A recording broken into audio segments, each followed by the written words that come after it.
બ્રહ્માંડની કાયા નિર્મિત માયા, રોમ રોમ પ્રતિભેદ કહે.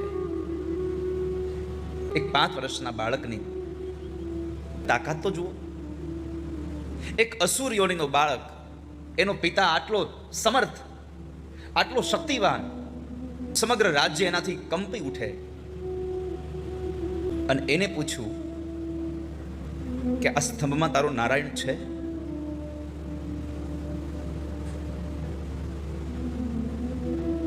પ્રહલાદે કીધું, હા પિતાજી છે. પહેલી એક વાત એમાં મને એ આજે સ્મૃતિ થઈ કે પ્રહલાદની ભક્તિમાં તાકાત કેટલી, કે એણે પરમાત્માની સ્તુતિ કરી, પરમાત્મા સ્તંભમાંથી પ્રગટ થયા.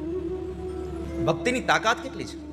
બીજું, એને પરમાત્મા પર શ્રદ્ધા કેટલી છે. મારો પ્રભુ આવશે, મારો ભગવાન આવશે.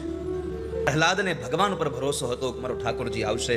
અને આપણે કોઈ જેને ભગવાનનો ભરોસો છે ને, એને ચિંતા નથી વાલા ભક્તો. તો આ પ્રહલાદ ચરિત્રના આ કથામાં આપણને બતાવ્યું, એક તમારી ભક્તિમાં એટલી તાકાત હોવી જોઈએ, પ્રભુને આવવું જ પડે. અને તમને એક ભરોસો હોવો જોઈએ કે મારો ઠાકોરજી આવ્યા વગર નહીં રહે, પ્રભુ મારું કામ કર્યા વગર નહીં રહે. ભરોસો રાખો. શંકા કરવી હોય તો તમારા પોતાનામાં કરો, ભરોસો કેવલ પ્રભુનો કરો. સંસારમાં